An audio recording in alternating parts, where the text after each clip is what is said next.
Pessoal, essa é a aula número 1 do nosso curso em Medicina de Precisão. Um curso que tem como objetivo alargar o volume de conhecimento que você já tem, justamente para que todo paciente que chegue perto de você, você tenha maior qualidade na informação que vai passar para frente. A partir do momento que você conhece melhor cada setor que compõe essa máquina chamada corpo humano. E a nossa primeira aula não poderia ser diferente, deveria ser começada pelo cérebro, porque tudo se inicia e termina sob o comando dessa grande superestrutura. Então o cérebro, ele controla o comportamento, mas não é um comportamento nosso mental só, não. Ele controla o comportamento da máquina. Então todos os setores passam pelo seu comando. Seja um cardiovascular, seja digestivo, seja reprodutivo, seja imunológico, seja sistema de coagulação, seja o sistema digestivo, todos os setores passam pela permissividade ou não, de ação desse setor, mas quem está comandando é o cérebro. Então não poderia ser diferente, porque todo paciente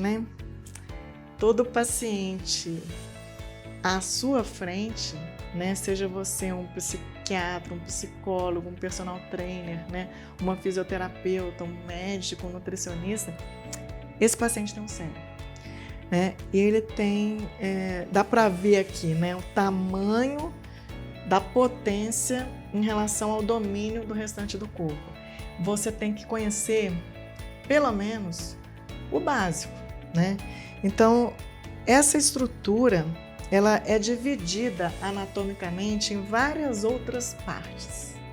Isso a gente não precisa se detalhar, porque nós não somos neurocirurgiões, nós não somos professores de neuroanatomia, A gente quer pelo menos saber o básico, porque tudo que o paciente está apresentando, o cérebro está sabendo. E tudo que ele está apresentando tem uma repercussão cerebral e de vice-versa, é bidirecional, tá? Então, se eu estou apresentando uma dor de estômago, ela pode ser secundária a uma manifestação ou uma desorganização de comportamento cerebral. Pode ser, tá? E não só localmente. E também de uma disfunção cerebral pode dar uma gastrite, sim, como uma gastrite ou uma colite, pode prejudicar o funcionamento adequado, ou seja, a função adequada do cérebro, porque ele está inflamado. Então, às vezes permissivo, Às vezes o intestino que está friável, que está inflamado, deixa entrar na corrente sanguínea determinadas toxinas que circulam, vão fazer mal para o sistema inteiro, mas se fizer mal para essa superestrutura, a repercussão é muito grande. Então, funcionalmente, ele pode estar alterado frente a outros órgãos, tá? Liberação de mediadores inflamatórios. Tô com uma artrite, por exemplo. Pois é, a artrite é uma IT. A IT tem mediador inflamatório circulante.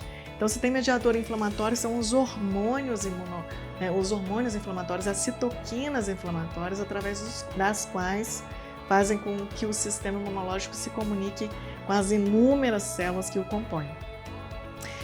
E isso tudo afeta o cérebro, porque são hormônios, O hormônio é efeito sistêmico. Então, se você tem uma inflamação no joelho, uma artrite, você pode ter um desequilíbrio de neurotransmissão e a máquina começar a ter uma disfunção. Então, é muito bacana você conhecer mais a respeito de cada sistema, cada setor, que compõe essa máquina, e as suas interconexões. Porque quando a gente fala que está tudo interligado, está interligado mesmo, seja via circulatória, tá? Via encanamento, seja através de linguagem, de comunicação. Eles se comunicam. Todo o corpo se comunica entre si e é lógico que o cérebro está participando dessa comunicação. Então, esse cérebro é o maior exemplo de inteligência natural que a gente conhece em prol de um gol, tá? Então, a gente está falando muito em inteligência artificial, que a inteligência artificial realmente vai nos facilitar a vida demais, A gente vai contar com ela para que ela execute ou nos ajude a executar coisas mais complicadas ou mais precisa. A inteligência artificial, um computador, um robô, ele pode ser mais preciso em termos de movimentação do que a gente. Mas é a gente quem dita as regras. Então, a inteligência artificial é um modelo muito bom de inteligência, mas que está muito longe de atingir uma inteligência natural, tá? Então, a inteligência natural é o maior exemplo que a gente conhece de inteligência coletiva. Então, tá todo mundo aí, ó, todas as células do corpo, todas as células cardíacas, todas as células da pele, todas as células que compõem o sistema vascular, tá? Todas as células que compõem o cérebro, que não são só neurônios, tá? Tem muito mais células aí que compõem o cérebro. Células que compõem o revestimento mucoso-intestinal, gástrico. Todo mundo está lutando em prol de um gol. Todo mundo está na mesma direção. Se machucou, está todo mundo se empenhando em regular, em recuperar, em reajustar aquela parte que foi acometida. Ela não está sozinha. Então todo mundo veste a sua camisa e libera uma parte da ajuda. O que eu posso fazer para te ajudar? Né? Se eu machuquei aqui, eu estou acionando o sistema inteiro. Se eu cortei aqui, eu acionei o sistema inteiro. Tá todo mundo, desde o cérebro até o seu sistema imunológico, seu sistema de coagulação, preparados para chegar nesse objetivo. Então é muito bacana você saber que cada ação tem uma repercussão enorme sistêmica e está todo mundo trabalhando por um objetivo só, que é manter você vivo e saudável. Então ajuda esse povo que está lutando por você. Isso aqui mostra, essa figura é bacana, que mostra um desequilíbrio, assim, entre aspas, tá, gente? Está tudo muito bem equilibrado no sistema. Mas a relação peso-consumo de energia, né, é que ela é desbalanceada. Porque o cérebro da gente, ele pesa em torno de 2% do peso corporal. Ou seja, uma pessoa de 70 quilos, ela fazendo as continhas, ela deve ter um cérebro em torno de 1,4 quilos. Só que esse cérebrozinho que pesa 1,4 kg, ele consome 20% do seu aporte energético. Então, tudo que você comeu, pôs para dentro, que vai ser destinado à fabricação de ATP, que é a nossa energia, né? O cérebro retira para ele. Vem cá, 20% é meu. Se vira com 80%. Então, esse é um cérebro normofuncionante. Um cérebro disfuncional é um cérebro que não economiza tanta energia assim, porque ele está sendo super exigido, entendeu? Ele não tem uns comandos muito adequados. É quando a gente tem, por exemplo, uma situação de estresse.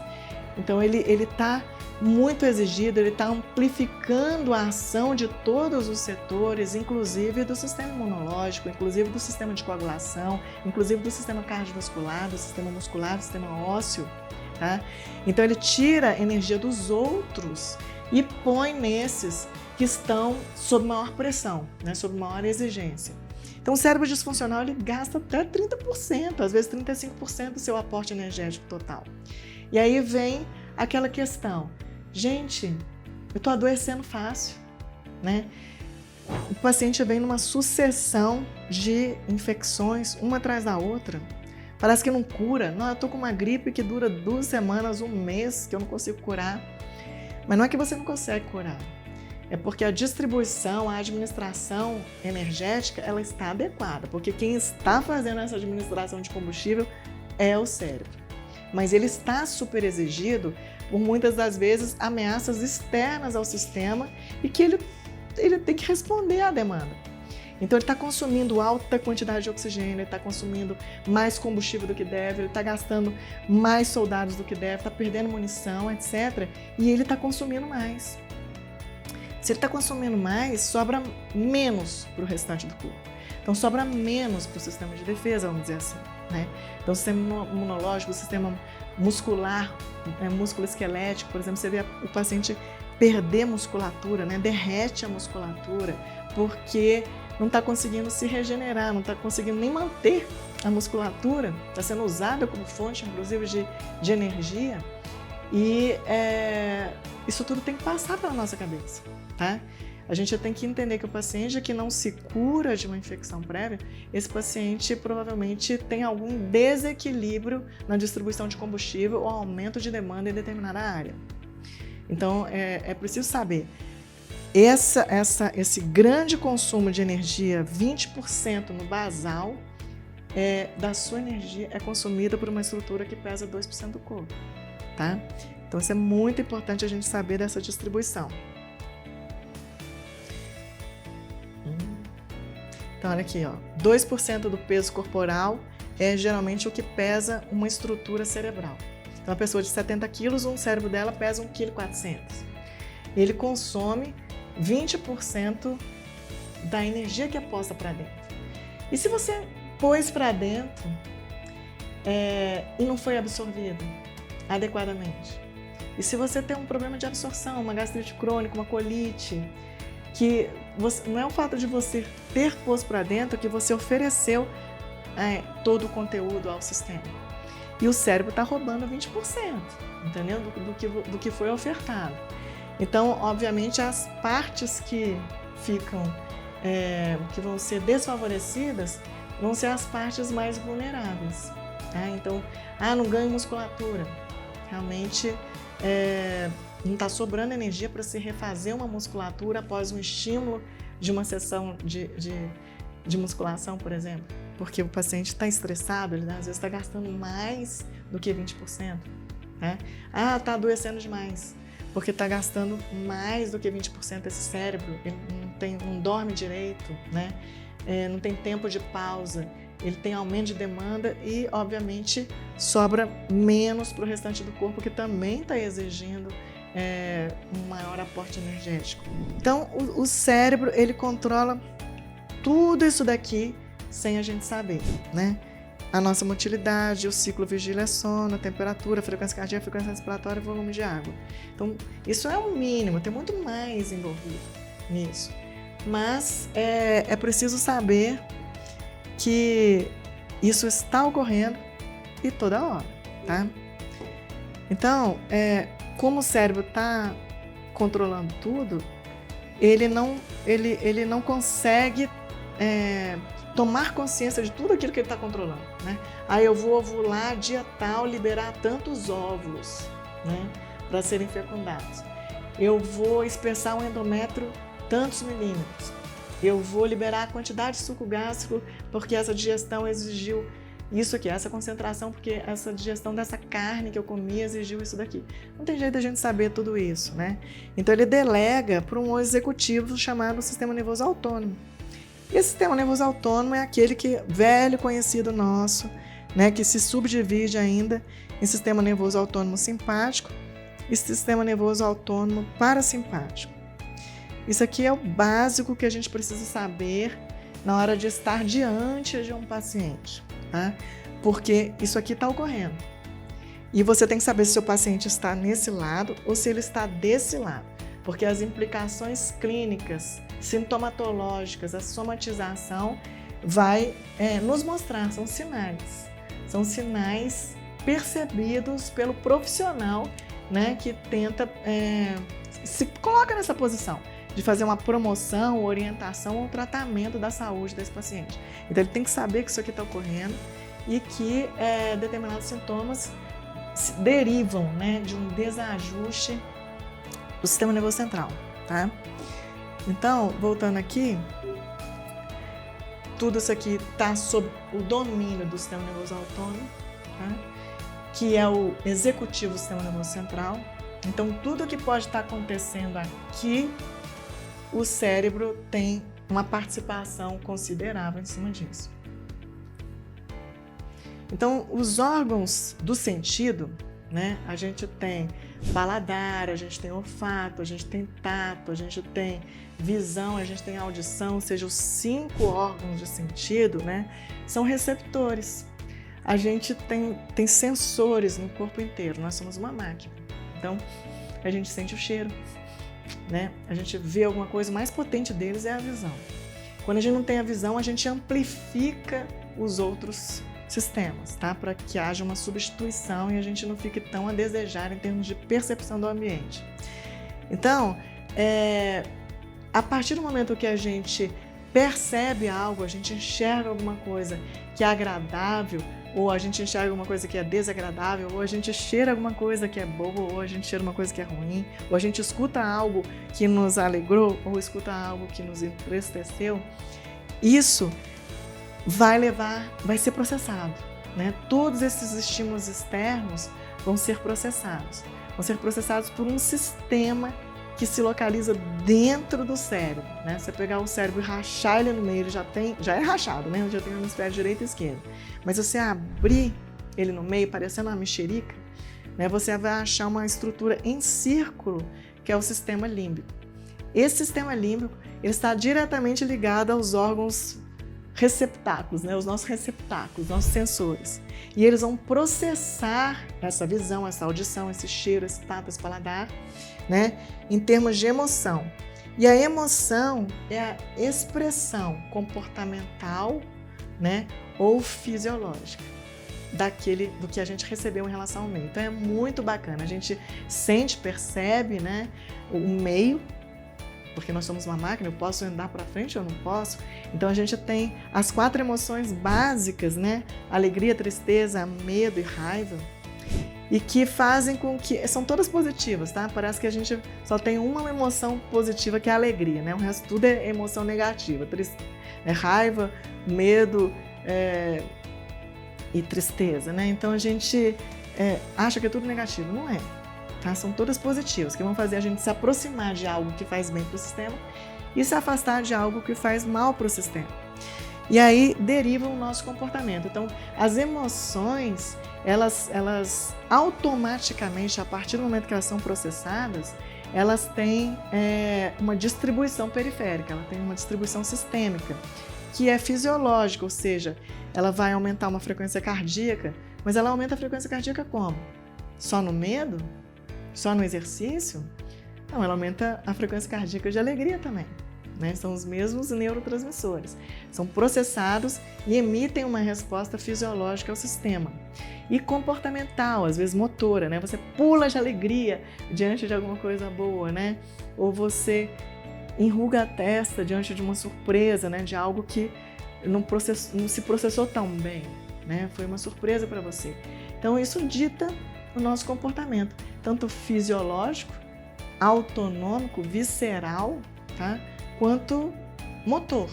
A gente vai se afastar ou aproximar de determinadas coisas. Então, é muito importante essa sequência de eventos para a gente saber como que a nossa máquina foi construída. Então, as emoções básicas são essas, né?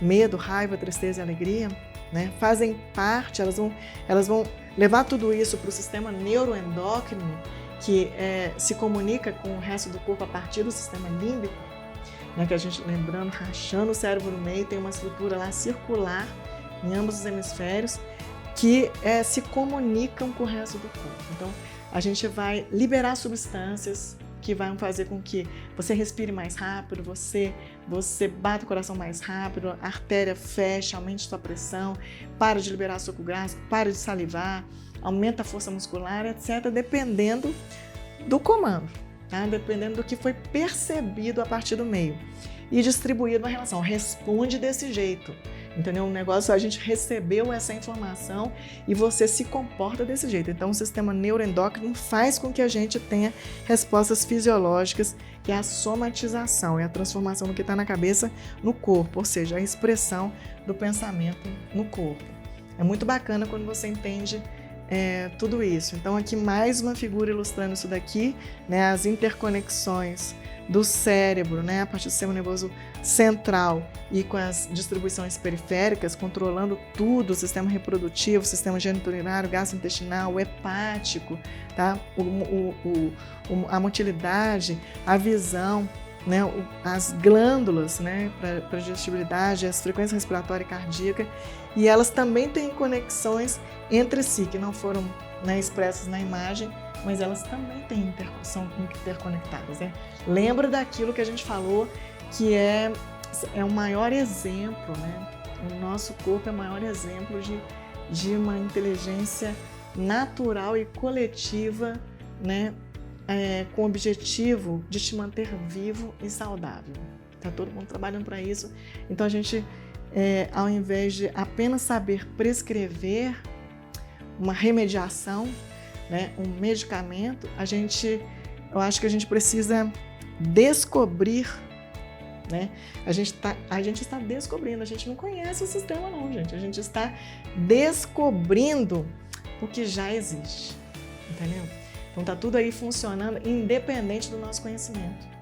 E o que a gente deve fazer? Então a medicina de precisão, ela visa isso, ela tem isso como objetivo. É te munir, te alargar em termos de volume de conhecimento para que você descubra, você mergulhe nessa viagem, né, infinita, que é o conhecimento pormenorizado de cada setor do corpo humano. É muito bacana, eu sou suspeita de falar, mas é extremamente interessante o domínio do conhecimento, porque o conhecimento traz tranquilidade, tá? Então esse sistema neuroendócrino, um sistema que foi acionado pelos órgãos de sentido, né, pelos órgãos sensoriais, ele vai dar uma resposta tanto a azul, né, como no slide anterior, quanto em vermelho. A gente não quer que o sistema mande mensagens de alerta o tempo inteiro, só se forem pontuais, extremamente necessárias, você realmente estiver sob uma ameaça real. Ameaças irreais fazem que o sistema viva preparado, né, para uma luta ou fuga. O sistema está hipervigilante, então o sistema imunológico ele está super vigilante, ele dispara por qualquer coisinha. Então, um paciente ansioso, por exemplo, leia-se alergias. Por quê? Porque o sistema está intolerante, ele está hipersensível, ele está hiperacionado, ele está pronto para qualquer coisa. Então, não é legal, porque primeiro está gastando mais energia, está roubando a energia dos outros, né? Está roubando a energia de um cérebro que poderia estar trabalhando melhor, né? Numa cadência melhor, com maior economia energética, e não está. O sistema cardiovascular está sob pressão, né? Coração batendo, consumindo mais oxigênio, o que diminui a vida média cardíaca, tá? Então, gente, a partir do momento em que a gente entendeu que o cérebro realmente está comandando tudo, ele está comandando cada detalhe de tudo, né? A gente quer que esse sistema límbico, que foi acionado a partir dos órgãos receptores sensoriais, né, ele distribua os comandos no azul, tá? Porque esses comandos, já que é para todo mundo, a gente quer que ele comande todo mundo, o sistema endócrino, nosso muscular, reprodutor, digestivo, cardiovascular, imunológico e outros mais que não foram citados no slide, tá? É tudo mesmo. A gente quer que eles trabalhem tranquilos, aliviados, pode fazer seu papel aí tranquilamente, e não que trabalhem no vermelho, ou seja, o coração consumindo, batendo com mais frequência, maior intensidade. É óbvio que toda máquina, né, ao ser exigida na sua máxima performance, ela tem uma vida média reduzida. Então, onde a gente testa a tecnologia, que é nos carros de Fórmula 1, por exemplo, né, onde a gente testa tudo que está de mais novo e de novas descobertas científicas em termos de aumento de performance, nem se aproxima da nossa máquina, né? Ele está lá em potência máxima durante 2 horas, 2 horas e meia de corrida, explodiu o motor do carro de Fórmula 1, né? Criou bolha nos pneus, ou seja, precisa de ser trocado rapidamente toda a estrutura, né, de pneu, etc.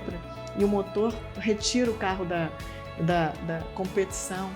E a gente está exigindo alta performance. Se for esse comando que o cérebro está emitindo para o corpo inteiro, você está exigindo alta performance, pressão no sistema inteiro, 24 horas por dia, 7 dias por semana. Então, óbvio que a chance de redução da vida média, da durabilidade, né, dos órgãos é reduzida, né? Ele poderia durar mais, ele poderia trabalhar melhor durando mais. Então, é devagar e sempre a gente vai durar mais. E se a gente pressionar o sistema, a gente tem comprometimento, tanto da qualidade, né, quanto da durabilidade de cada setor desse sistema. Então, é preciso entender que, ao orientar um paciente que está na sua frente, o cérebro dele, que faz parte dele, né, ele vai estar comandando tudo isso. E fazer uma anamnese simples que seja, para você captar se esse paciente está no vermelho ou no azul, faz toda a diferença no manejo do seu paciente, tá? Porque já que a gente está mexendo com tudo ao mesmo tempo. Se ele tem um problema do tubo digestivo e você é um personal trainer, por exemplo, né, ele vai deixar de ter uma adequação de treino ou por falta de energia, porque não está absorvendo direito, ou porque está constipado, né, com muito gás, teve muita náusea, perdeu o treino, né, está enfesado, né, e não conseguiu treinar direito, ou seja, tem um prejuízo de performance porque o sistema não está legal. Isso tudo tem que passar pela nossa cabeça. Então, o que eu quero deixar nessa aula, né, número 1 de cérebro, essa aula introdutória a respeito, chamando a atenção da necessidade de se conhecer melhor dessa estrutura independente do profissional que você seja, faz toda a diferença no manejo se você está interessado em alargamento de conteúdo, tá? Porque a psiconeuroendocrinologia está regendo tudo isso aqui, ó. Tá? Então, déficit hormonal, implicação no sistema reprodutivo, o sistema de ganho de massa muscular. O paciente, meu aluno não está ganhando musculatura, né? Ou o paciente está perdendo musculatura rapidamente, tem alguma coisa errada e o cérebro está lá, ó. O cérebro está envolvido, tá? Então, é um alerta que a gente faz, porque essa superestrutura, já que comanda tudo isso que a gente vem falando, ela pode ter uma implicação positiva ou negativa na dependência do comando que você está dando para o resto do corpo. E esse comando está ao alcance do paciente. Isso que é bacana da gente entender, porque a gente acha que o paciente está desgovernado e o salvador, né, a boia, o apoio, o barco salvador é uma medicação, é um remédio. E na grande maioria das vezes, se você conhecer melhor, não é. Uma orientação, uma mudança de ângulo, não pensa assim, pensa assim. Então, o pensamento que mudou de posição, ele mudou de comando. Então, ele pode ter deixado de ser negativo para ser positivo, né? Uma decepção, por exemplo, né? Você se decepcionou com alguém e gera toda uma cascata negativa, inflamatória, de raiva, de medo, que aciona o sistema a ficar no vermelho. E aí você tem esse impacto que tem que ser colocado na conta do gasto energético, na recuperação imunológica, no desenvolvimento de câncer, né, no desenvolvimento de doenças neurodegenerativas, como perda de cognição, porque isso está contando na perda, no consumo energético. Então, a mudança de comando, muitas das vezes, é de orientação. E para orientar bem, passar um bom conhecimento para frente, você tem que conhecer mais o sistema. E devolver o peso, né, devolver realmente a luz, o foco é em cima do sistema humano e não na medicação, remediação apenas. Ela é um apoio, uma boia, mas você precisa trazer o paciente para um lugar seguro, um terreno seguro, para que ele possa então respirar com mais calma e retornar ao equilíbrio, né, à homeostase que a gente tanto deseja que fique desse jeito. Tudo na natureza quer um estado de maior equilíbrio, de menos energia, de menos agitação. Tudo está procurando uma neutralidade, um equilíbrio, uma perda do exagero de energia, tá? Então essa implicação é muito grande em cima da máquina e qualquer que seja a sua especialidade, é importante você saber que existe uma superestrutura comandando tudo e todos aí. Então, o que a gente tem que saber é orientar, tá? Para poder fornecer ao paciente as armas, as ferramentas para ele melhorar a qualidade de processamento das emoções dele. Olha que bacana, gente. Então, se você ensinar aqui para ele que está na mão dele, é só ele comandar melhor, tá? Que não depende da medicação ou da dose ou da associação de drogas, mas depende dele, de determinadas atitudes simples. Às vezes a gente não valoriza o simples, né? A gente ensina o paciente a melhorar a qualidade de processamento das emoções, porque é a partir das emoções que são distribuídos todos os hormônios que vão influenciar toda a máquina. Isso é muito sério, né, gente? Então, eu convido vocês a mergulhar cada vez mais com a gente nessa viagem infinita da medicina de precisão. É uma viagem rumo ao desconhecido, né? A gente está sempre descobrindo as coisas que já existem, e quanto mais a gente descobre, mais a gente amplifica o volume de conhecimento, de conteúdo, e mais a gente se torna capaz, melhores profissionais para orientar como manter, como recuperar e como amplificar a sua potência, o seu score, sua pontuação de saúde. É isso que a gente quer com medicina de precisão, ou seja, saber mais do que interessa, ou seja, como nós funcionamos realmente, tá? E deixar a necessidade de apoio para uma situação em que a gente precisa de um apoio, para o paciente não cair, tá? Que a gente saiba como favorecer as vias de recuperação, as vias de regeneração. Isso é muito bacana e é o propósito do curso. É isso aí, essa é a mensagem.